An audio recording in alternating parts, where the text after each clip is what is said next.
বিকাশের প্রেক্ষিতসমূহ। বিকাশের প্রেক্ষিতসমূহের ভূমিকা। বৃদ্ধি। শিশুকে বুঝতে হলে প্রথমেই যা জানা প্রয়োজন তা হলো শিশুর বিকাশ। বৃদ্ধি ও বিকাশ এক না হলেও তাদের পৃথক করা যায় না, তাই বিকাশের ধারণা ব্যাখ্যা করার সময় বৃদ্ধির বিষয়টি উল্লেখ করা প্রয়োজন।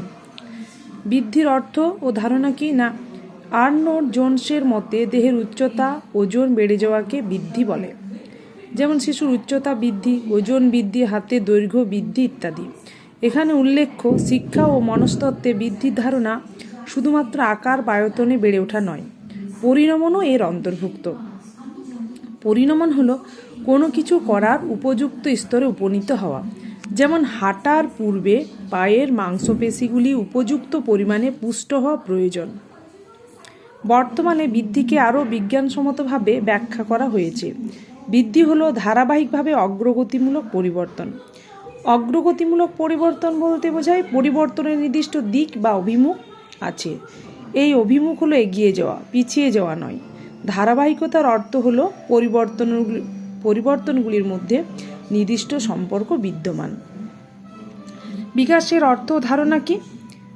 বিকাশ হলো প্রাণীর মধ্যে ক্রম পরিবর্তন, যা কেবলমাত্র শারীরিক পরিবর্তনে সীমাবদ্ধ থাকে না।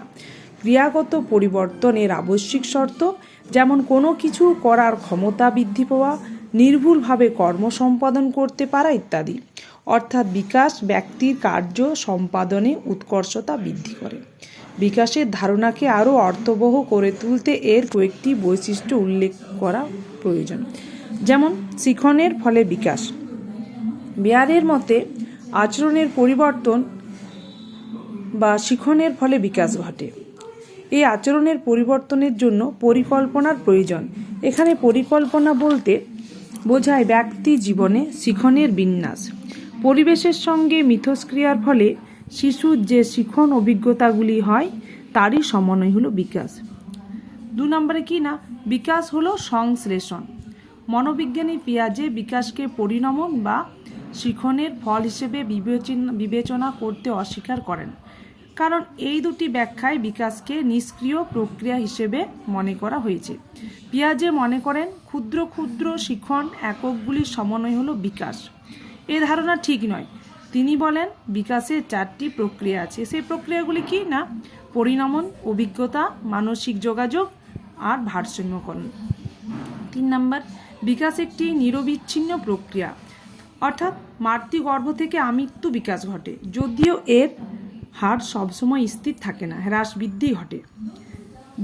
4, বিকাশ বংশগতি এবং পরিবেশের মিথস্ক্রিয়ার ফল।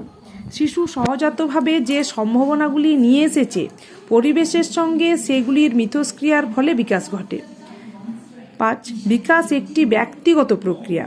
ব্যক্তি সকলের বিকাশে অসমতা লক্ষ্য করা যায়, অর্থাৎ বিকাশ সকল ব্যক্তির ক্ষেত্রে সমান হয় না।